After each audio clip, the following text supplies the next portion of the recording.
সিএমপির বায়েজিদ বোস্তামি থানার পুলিশের অভিযানে শীর্ষ সন্ত্রাসী মিজানের সহযোগী মিল্লাত সহ 3 জন দুর্ধর্ষ ডাকাত, বিদেশি পিস্তল, গুলি ও অন্যান্য অস্ত্রসহ আটক হয়েছে। 2-3-2025 খ্রিস্টাব্দ, সময় 16টা 20 ঘটিকার সময়।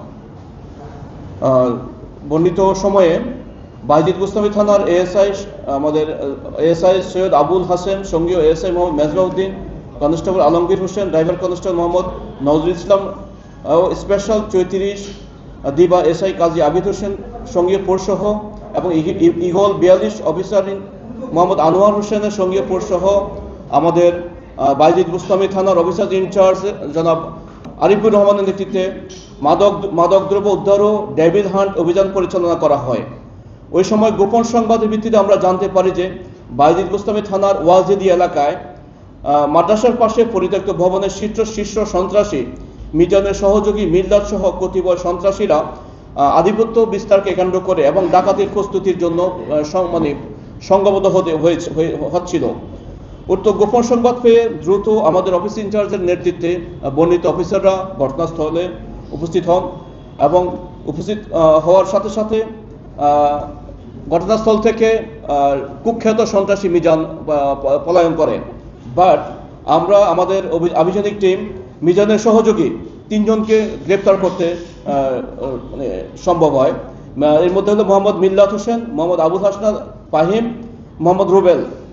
তাদের হেফাজত থেকে বিদেশি পিস্তল এবং দেশীয় অস্ত্রশস্ত্র উদ্ধার করা হয়। এর মধ্যে টোটাল 10 ধরনের আমরা আইটেম উদ্ধার করেছি।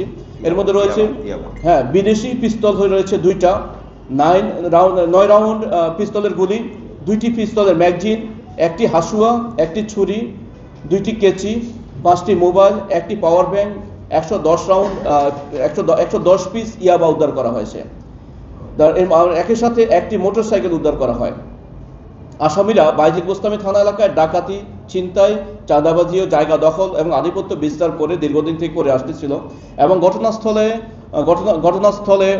ঘটনার দিন ডাকাতির উদ্দেশ্যে সমবেত হয়েছিল মধ্যে আমরা জানতে পারি। আমরা আরও জানতে পারি চট্টগ্রামের একাধিক মামলার শীর্ষ সন্ত্রাসী ছোট সাজ্জাদের সাথে মিজানের আধিপত্য বিস্তারকে কেন্দ্র করে দ্বন্দ্ব সংঘাত দীর্ঘদিন হয়ে আসছিল এবং গতকালকে ঘটনার দিন সাজ্জাদ ওখানে উপস্থিত থাকার সম্ভাবনা ছিল বলে আমরা গোপন সংবাদের ভিত্তিতে জানতে পারি। আমরা সেই জন্য আমরা একটা শক্ত আভিযানিক টিম গঠন করি, যার মধ্যে টোটাল 16 জনের একটা টিম ছিল। প্রথমে 8 জন, পরবর্তীতে আরও 8 জনকে আমরা ওখানে উপস্থিত করি। আসামিদের বিরুদ্ধে আমাদের দেশের বিধিবদ্ধ আইন মোতাবেক অস্ত্র মামলা, ডাকাতির প্রস্তুতি মামলা এবং মাদক আইনে মামলা হয়েছে। মোট টোটাল 3টি মামলা হয়েছে। Thank you.